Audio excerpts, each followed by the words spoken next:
Topics हम लोग शुरू कर रहे हैं। इलेक्ट्रिकल कैपेसिटेंस और कैपेसिटर्स के बारे में हम लोग आज समझेंगे। ये इलेक्ट्रोस्टैटिक्स का लास्ट टॉपिक्स है जिसको कि हम लोग को समझना है। इससे पहले 4 इंपॉर्टेंट टॉपिक्स इस चैप्टर का यानी इलेक्ट्रोस्टैटिक्स का हो चुका है, जिसमें हम लोग कूलम्ब्स लॉ, इलेक्ट्रिक फील्ड के अलग अलग एप्लीकेशंस पढ़े थे, गॉस थ्योरम और उसके एप्लीकेशंस पढ़े हुए थे, और लास्ट क्लासेस जो हम लोगों का पोटेंशियल यानी इलेक्ट्रिक पोटेंशियल से रिलेटेड सारे क्वेश्चन हो चुके हैं। इसी यूट्यूब चैनल पे सारे वीडियोस को तुम देख सकते हो और तुम्हारे जैक बोर्ड एग्ज़ाम के लिए बहुत इंपॉर्टेंट है। और एक प्रॉब्लम यहाँ पे आ रही है कि आज फिर से 17 मई तक लॉकडाउन बढ़ा दिया गया है, इसलिए हम लोग क्लासरूम में नहीं बैठकर पढ़ पाएंगे। तो बेटर है कि क्यों ना हम लोग ऑनलाइन ही स्टडी करें, और तुम्हारे लिए प्रत्येक दिन एक एक वीडियो हम लोग बना रहे हैं ताकि जब क्लासरूम स्टार्ट हो तो फिर शॉर्ट में रिवीजन करके हम लोग इस चीज़ को समझ सकते हैं। आई होप कि इसी के माध्यम से तुमको नोट्स भी लिखना है और ये हम लोगों को हेल्प करने वाला है 12th के एग्ज़ाम के लिए, ठीक। क्योंकि 12th के एग्ज़ाम के लिए फिर हमारे पास समय बहुत कम बचेगा, तैयारी बहुत सारा करना है, पढ़ाई को लेकर थोड़ा सीरियस रहोगे ताकि अच्छा रिजल्ट हो सके। आज हम लोग जो टॉपिक शुरू करने वाले हैं वो है कैपेसिटर और कैपेसिटेंस के बारे में समझना है। ये होता क्या है या इसके बेसिक कॉन्सेप्ट क्या समझते हैं, ऐसे समझो। जैसे देखो, किसी भी ज़रूरत की चीज़ों को स्टोर करने के लिए अलग अलग टाइप के बर्तन होते हैं। जैसे मान लो कि पानी अगर हमको स्टोर करना है तो उसके लिए बाकायदा पानी का टंकी होता है, जिसमें हम अपनी ज़रूरत की पानी को हम यहाँ स्टोर करके रख सकते हैं। जैसे घरों में खाना बनाने वाला सिलेंडर होता है, जिसमें महीने दिन का 15 दिन का गैस को हम लोग स्टोर करके रखते हैं और उसको ज़रूरत के अनुसार हम लोग निकालते हुए यूज करते हैं। सेम हमको यही करना है कि हमको एक ऐसा इंस्ट्रूमेंट तैयार करना है, एक ऐसा डिवाइस तैयार करना है जिसमें चार्ज को स्टोर करके रख सकते हैं, क्योंकि पूरा टॉपिक सिर्फ और सिर्फ चार्ज से रिलेट करके ही हम लोग पढ़ेंगे।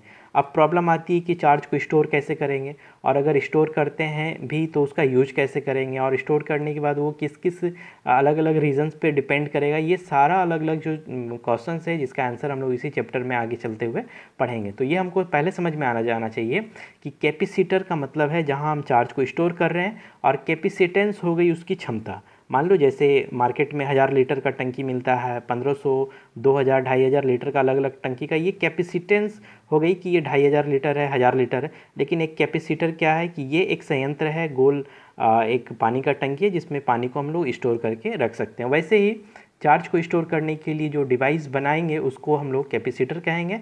तो capacitor is a metallic device to store charge, ठीक है। तो कैपेसिटर क्या होता है? कैपेसिटर इज ए मेटलिक, यानी ये metallic device to store charge, यानी चार्ज को स्टोर करना। अब ये समझ में आना चाहिए कि चार्ज को स्टोर कैसे करेंगे और फिर वो स्टोर किया हुआ चार्ज हमारा यूज कैसे होगा। तो देखो ऐसे समझो, सबसे बड़ी बात है कि कोई भी जो हमारे पास इलेक्ट्रॉनिक डिवाइस में ज़रूरत के अनुसार एम्पियर की जो ज़रूरत पड़ती है वो सबके लिए अलग अलग होता है, ठीक है। लेकिन हमारे पास जो इलेक्ट्रॉनिक जो करंट जो सप्लाई होता है वो बहुत ही कम होते हैं, लेकिन किसी किसी इंस्ट्रूमेंट को चलाने के लिए एट ए टाइम बहुत ज़्यादा एम्पियर की ज़रूरत पड़ती है। जैसे पंखा का अगर हम बात करें तो पंखा को चलाने के लिए एट ए टाइम रैंडम उसको स्टार्ट करने के लिए काफ़ी अधिक चार्ज की और करंट की ज़रूरत पड़ती है। लेकिन उसको इंस्टेनियस चार्ज देने के लिए हम लोग क्या लगाते हैं, उसमें कंडेंसर लगाते हैं, ठीक है। तो ये घर पे भी बहुत बार रिपीट होता होगा कि कंडेंसर ख़राब हो गया, पंखा नहीं चलता है या धीरे घूमता है, या इसको एक कोई नया कंडेंसर लगा देने के बाद ये तेज़ घूमता है। तो ये जो वर्ड सुन रहे हैं ये कंडेंसर ही हमारा यहाँ कैपेसिटर का काम करने वाला है। यानी कुल मिलाकर अगर हम तुमको कहें तो कंडेंसर ही हमारा कैपेसिटर है, जो चार्ज को स्टोर भी करता है और स्टोर किए हुए चार्ज को अपने ज़रूरत के अनुसार हमारा वो रिलीज भी करेगा। हमको अगर एक साथ बहुत ज़्यादा चार्ज की ज़रूरत है तो वो एक साथ कई ज़्यादा वैल्यूज़ को भी वो रिलीज करेगा, ठीक है। तो ये हमारा जो इंस्ट्रूमेंट है इसी को हम लोग कैपेसिटर कहेंगे। एक बात और यहाँ पे, चूँकि ये बेसिक कॉन्सेप्ट है और ये रफ में हम लोग समझ रहे हैं तो कुछ और हम लोग बातों को समझ में आ जाए तो बेटर है। मान लो एक एयर का बैलून का हम यहाँ गुब्बारा लिए हुए हैं, ठीक है, और हम इसमें गैस इसमें स्टोर कर रहे हैं, भर रहे हैं। इसकी जितनी सीमा है, मैक्सिमम सीमा तक ये गैस को स्टोर करेगा। इसमें जितना भी गैस स्टोर हो रहा है वो एक तरह से पोटेंशियल एनर्जी के फॉर्म में स्टोर हो रहा है, क्योंकि हम जितना भी पंप कर रहे हैं हमारी जो एनर्जी है वो इस ट्यूब पे, इस पे आकर ये स्टोर हो रहा है, जिसको कि हम पोटेंशियल एनर्जी कहेंगे। यानी अगर ये लीक होता है तो अचानक काफ़ी तेज़ साउंड के साथ, काफ़ी तेज़ गति से इसमें जितने भी एयर्स होंगे वो बाहर की ओर निकलेंगे। मतलब हम जो वर्क किए थे वो यहाँ पे इसके जैसे ही कटने के बाद यहाँ पर ये तेज़ गति से बाहर की ओर निकलता है। यानी हमारा जो एनर्जी है वो इस एयर में हवा के जो वैल्यूज़ थे वो पोटेंशियल एनर्जी के रूप में यहाँ पर स्टोर हो रहा है। तो हम लोग चार्ज के साथ भी ऐसा ही करते हैं। मान लो कोई एक स्फेरिकल हम कंडक्टर ले लेते हैं, ठीक है, और हम इसको बैटरी या ऑसिलेटर के माध्यम से चार्ज दे रहे हैं। तो हम यहाँ इस पर चार्ज दे रहे हैं, ठीक। अब हम ऐसा करते हैं कि जब हम इस पर चार्ज देते हैं तो हमको ये पता होना चाहिए कि इसकी कितनी पोटेंशियल क्रिएट हो रही है। तो हम इसको कंपेयर करने के लिए मान लो r डिस्टेंस पे वो अर्थेड कर देते हैं। अर्थेड अपने आप में एक नेगेटिव की बहुत बड़ी सोर्स होती है, ठीक है, जिसके लिए हम पोटेंशियल को कंपेयर कर सकते हैं, क्योंकि हमारे पास यहाँ जो पोटेंशियल होगा और यहाँ पे जो पोटेंशियल होगा ये जीरो होगा। यानी अर्थेड करने के लिए हमको पोटेंशियल जो मान है वो बताएगा यहाँ पर। तो हम देखते हैं तो यहाँ के पोटेंशियल और यहाँ के पोटेंशियल में बहुत अंतर है। यानी सपोज मान लो इनिशियल स्टेज पे जब हम शुरुआत करते हैं तो दोनों के बीच 100 वोल्ट का अंतर है। अब अगर दोबारा हम इस पे चार्ज दे रहे हैं बैटरी और ऑसिलेटर के माध्यम से, हम और इस पे चार्ज स्टोर कर रहे हैं। अब हमारे पास इस सरफेस पे मान लो 500 वोल्ट का चार्ज स्टोर हो गया। तो अब हम इसके साथ कंपेयर करेंगे तो 500 माइनस 0 इक्वल टू 500, यानी हमारे पास फिर से चार्ज क्या हो रहा है, स्टोर होकर फिर से बढ़ रहा है। अगर हम और इस पे वर्क करें, हम अपनी एनर्जी जो है वर्किंग एनर्जी या सेल की या ऑसिलेटर की एनर्जी अगर इस पे स्टोर करते हैं, मान लो 1500 वोल्ट हो गया, तो हमारे पास इस दोनों की जो वैल्यू होगी वो 1500 वोल्ट होगी। मतलब एक बात जो समझ में आना चाहिए कि जितना ज़्यादा चार्ज होगा उतना ही ज़्यादा हमारा क्या होता है, पोटेंशियल क्रिएट होता है। यानी कुल मिलाकर अगर हम तुमको कहें तो हमको ये पता चलना चाहिए कि चार्ज जो है वो डायरेक्ट प्रोपोर्शनल होता है पोटेंशियल का, ठीक है। और हमको पता है कि ये प्रोपोर्शनल का जो साइन है इसी को हटाने के बाद हम सी यूज करते हैं और इसी सी को हम लोग कैपेसिटर बोलेंगे। यानी C इक्वल टू हमारे पास क्या हो गया, Q/V। एक नया फॉर्म आ गया। ये हमको हमेशा ध्यान रखना होगा, इसका हम लोग यूज बहुत सारे करेंगे, क्योंकि आगे जाके हम लोग को इलेक्ट्रॉनिक डिवाइस बनाना है जिसमें 3 चीज़, जो रेसिस्टेंस के लिए R, कैपेसिटर्स के लिए C और मैग्नेटिज्म एक टॉपिक्स पढ़ेंगे, एक चैप्टर पढ़ेंगे जिसमें इंडक्शन की चर्चा करेंगे, जिसमें L की बातें होंगी। तो ये LCR सर्किट हम लोग बनाएंगे, वहाँ पे अलग अलग इसी के बारे में समझना है। तो ये हम लोग कुछ हद तक समझ रहे होंगे, जानते भी होंगे। आज ये हम लोग कैपेसिटर्स को समझ रहे हैं और आगे चल के इंडक्टेंस के बारे में भी हम लोग समझेंगे, ठीक है। अब एक बात यहाँ पे क्लियर होना चाहिए कि capacitors of a conductor is defined as the ratio of the electric charge, ठीक है। फिर से सुन लो, capacitor of a conductor is defined as the ratio of the electric charge, ठीक है, on it to its electric potential. यानी charge और पोटेंशियल के जो रेशियो होते हैं उसी को हम लोग कैपेसिटर्स बोलते हैं, ठीक है। इफ़ अगर हम पोटेंशियल 1 वोल्ट मान लेते हैं तो हमारे पास C और Q क्या होगा, आपस में इक्वल होगा। तो इसको कैसे डिफाइन करेंगे, हालांकि ये सारी चीज़ें हम लोग नोट्स में लिखेंगे। Capacitors of a conductor is the charge required to raise its electric potential to unit, ठीक है। यानी इलेक्ट्रिक पोटेंशियल को यूनिट से राइज करने के लिए जितनी ज़्यादा चार्ज देनी पड़ेगी उसी को हम लोग कैपेसिटर्स बोलेंगे, ठीक। लेकिन एक बात और हम यहाँ पे कुछ क्लियर करना चाहते हैं। जो हमारे पास जो रिलेशन है, 2 तरह से समझोगे, C बराबर Q/V हम लोग को समझ में आया, ठीक है। और हम लोग पोटेंशियल की जो बात करते थे, पोटेंशियल याद करो, work done per unit charge हम लोग पढ़े हैं। अब ये वर्क डन जो है वो पोटेंशियल से और पोटेंशियल कैपेसिटर से कैसे रिलेट करेगा, देखोगे यहाँ। मान लो सपोज़ यहाँ पर कोई पॉजिटिव सोर्स चार्ज है हमको यहाँ पर, ठीक है, और सोर्स चार्ज है और हमको यहाँ से कुछ दूरी से कोई टेस्ट चार्ज को हमको यहाँ लेके आना है।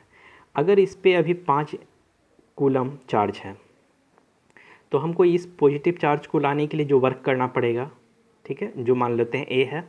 अगेन अगर हम मान लो इसको 15 कूलम कर देते हैं, अब जो हमको वर्क करना पड़ेगा उसको B कह रहे हैं। अब अगर 115 कूलम हो जाए और अब जो वर्क करना पड़ेगा वो C कहेंगे, तो तीनों स्थिति में हमको कब कब अधिक वर्क करना पड़ेगा, तो पता चलेगा कि जब ये ज़्यादा मान था, ठीक है, तब हमको ज़्यादा वर्क करना पड़ा, क्योंकि इसकी पोटेंशियल अधिक होने के कारण वर्क ज़्यादा करना पड़ा, क्योंकि ये सोर्स चार्ज जो है वो अपनी जो इलेक्ट्रिक फील्ड बनाएगी उस इलेक्ट्रिक फील्ड की इंटेंसिटी अधिक होने के कारण ये ज़्यादा फोर्स के साथ रिपल्स करेगा, क्योंकि Q पॉजिटिव चार्ज को ये रिपल्स करने के लिए अधिक ताकत लगाएगा।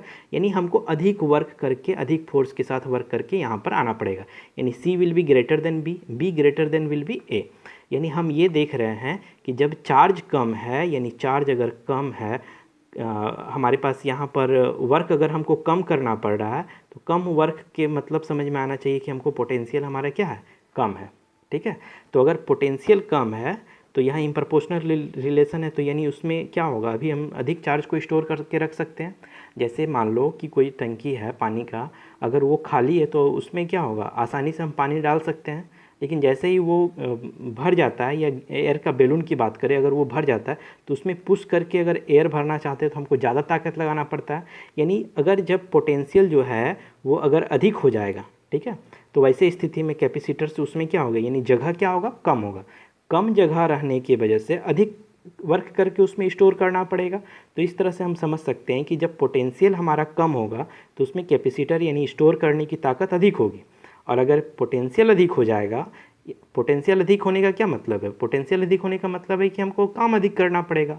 काम अधिक कब करना पड़ता है, जब पोटेंशियल अधिक है। और पोटेंशियल अधिक होने का मतलब है कि कैपेसिटर्स में हमारे पास जो जगह है वो कम है, ठीक है। तो कम जगह पे अगर रखना है सामान को तो फिर ज़्यादा ताकत लगाना पड़ेगा, ज़्यादा स्टोर करना पड़ेगा। जैसे ट्यूब अगर वो भरा हुआ और उसमें अगर हम एयर पंप करते हैं तो ऑफकोर्स हमको ज़्यादा ताकत लगाना पड़ता है, ठीक है। तो ये बेसिक कॉन्सेप्ट हो गई हमारा कैपेसिटर्स के बारे में। आओ एक चीज़ और हम लोग समझ लेना चाहते हैं। मान लो कि कोई एक स्फेरिकल चार्ज बॉडी हम लोग ले लेते हैं, ठीक है। ये स्फेरिकल चार्ज बॉडी है और हम पता करना चाहते हैं कि इसकी कैपेसिटर क्या है और इसकी कैपेसिटर किस चीज़ पे डिपेंड करती है। तो अभी हम लोग जस्ट पढ़ पाए हैं कि C = Q/V। और हम लोग ये भी पिछले क्लासेस में पढ़े थे कि पोटेंशियल ऑफ द स्फेरिकल क्या होता है, 1/4 pi epsilon not Q/R if R is the radius of the spherical. अगर ये R इस स्फेरिकल का रेडियस हो तो किसी भी स्फेरिकल का जो पोटेंशियल होता था वो 1/4 पाई एप्सिलॉन नॉट Q/R। ये एप्सिलॉन नॉट इस बात को बताता था कि आपके इस स्फेरिकल के अराउंडिंग जो स्पेस है वो या तो वैकम्प है या एयर स्पेस है, जिसके कारण हम इस पर देख सकते हैं, ठीक है। देखो यहाँ पे मान अगर हम पुट करते हैं, ठीक है, यहाँ पे अगर हम इस चीज़ को ऐसे समझें, C = Q/V, V की जगह 1/4 पाई एप्सिलॉन नॉट Q/ अगर R पुट करते हैं, ये R कैंसिल आउट होने के बाद ये हमारा जो मान है C = क्या हो गया, 4 पाई एप्सिलॉन नॉट R। यानी किसी भी स्फेरिकल का जो कैपेसिटर्स होगा वो डिपेंड करेगा किस पे, रेडियस पे। यानी अगर रेडियस अभी इतना है, अब ये रेडियस बड़ा हो जाए, ये गोला बड़ा हो जाए तो कैपेसिटर्स बड़ा हो गया, इसमें ज़्यादा स्टोर कर सकते हैं। अब ये आर जो मान लो और बड़ा हो गया, ठीक है, कैपिटल हो गया, तो अब जो यहाँ पे चार्ज स्टोर करेंगे वो और ज़्यादा स्टोर होगा। यानी इस कैपेसिटर ऑफ द स्फेरिकल जो है वो टोटली प्रोपोर्शनल किसका होता है, रेडियस का, यानी आर पे वो डिपेंड करता है।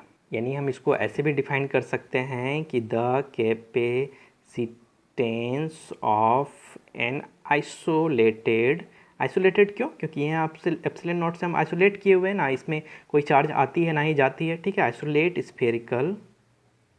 Spherical conductor is 4 pi epsilon not times of its radius, ठीक है। यानी इसके अपने रेडियस का क्या होता है, 4 pi epsilon not times multiply होता है, ठीक है। ये हम लोग यहाँ पर देख सकते हैं।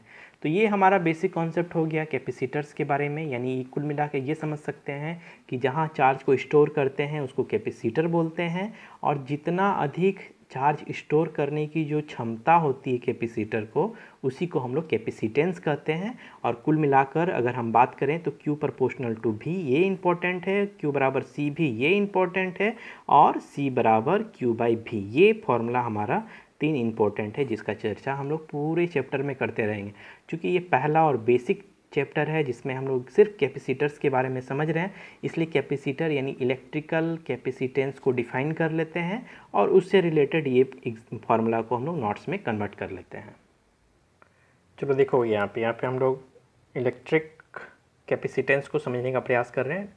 देखो बहुत ही सिंपल है, electric capacitance of a conductor is related to its ability to store the electric charge. क्योंकि जितना ज़्यादा चार्ज स्टोर होगा उतनी ज़्यादा उसकी एनर्जी होगी। जैसे एयर बैलून पे जितना ज़्यादा एयर बैलून पे गैस भरेंगे उतना ज़्यादा उसके अंदर एनर्जी स्टोर होगा। When a conductor is given some electric charge, अगर हम उसको इलेक्ट्रिक चार्ज देते हैं, it is raise to some potential as more and more charge is given, its potential increases according to, ठीक है, अकॉर्डिंगली इसको ये चार्ज क्या होता है, स्टोर होना शुरू होता है। It charge Q is given to the conductor so that its potential increases by amount of V, ठीक है। We found that the जितना ज़्यादा चार्ज हम देते जा रहे हैं उतना ज़्यादा उस पर क्या हो रहा है, क्या उसकी यहाँ V होगा हमारा, देखो यहाँ Q is proportional to V, यानी चार्ज जो है सीधा प्रोपोर्शनल किसका है, पोटेंशियल का, यानी एक प्रोपोर्शनल के साइन को हटाने के बाद इक्वल और एक कांस्टेंट लेना पड़ता है।